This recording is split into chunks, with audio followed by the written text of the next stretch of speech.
A very good day to you and welcome to the program. You know, we have a famous saying on this program. A good idea is not always that's right, a God idea. We need to hear what God wants us to do. Individually, as a family, as a ministry, as a church, but very especially individually.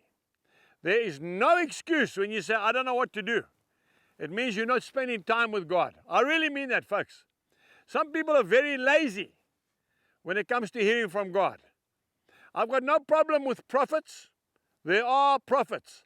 And a good prophet will always prophesy what God's already told you. In fact, he will confirm what God's already told you. He won't tell you something you've never heard before. I really mean that. We need to hear from God ourselves and not be lazy, running from one prophetic meeting to the next, trying to hear what God's telling you. Find out for yourself. And when you found out for yourself, write it down, make it clear, and stick to it. Because sometimes it's the people that you love the most that keep you from doing what God's called you to do, because they love you. They don't want you to be hurt. They don't want you to be disappointed. They don't want you to be killed. And so they don't want you to go. But if God says you've got to go, you must go. Now I'm going to share a scripture with you to confirm what I've just said. If you go to the book of Acts, and I read this very day, and you go to Acts chapter 21, and I'm just going to read a couple of verses from verse 12. Now Paul was on his way back to Jerusalem. He'd been on one of his campaigns. He was going back home, and he was told repeatedly not to go to Jerusalem because he was going to be hurt in Jerusalem. There was a prophet by the name of Agabus.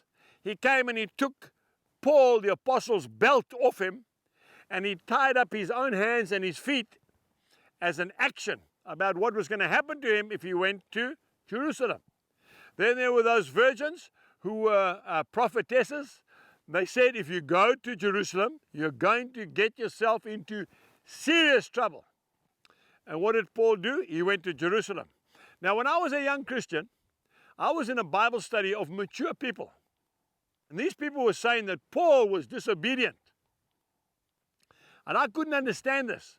Because if Paul had listened to what the prophet had said, and those prophetesses, then he might have still lived for a lot longer. I disagree with that entirely. Paul knew his calling. He was called by God when he was knocked off his horse on his way to Damascus to arrest the Christians. Paul, why are you persecuting me? Who are you, Lord? I am Jesus. And then Jesus says, he will know how he's going to suffer for me. Folks, we are called to different ministries. We are called to different vocations. We have to do what God tells us to do. Let's just read from verse 12. And when we heard these things,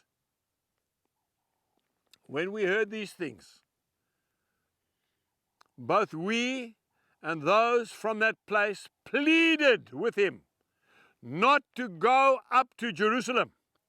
And then Paul answered, what do you mean by weeping and breaking my heart?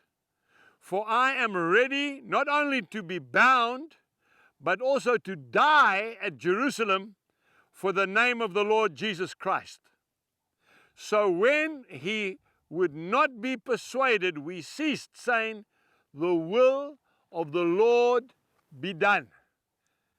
If God has called a man or a woman to do a particular task, don't make it more difficult for them by weeping. Rather pray for them and encourage them. I've experienced it in my own life. Sometimes those that love you the most, they don't do it intentionally, but they make it so much more difficult.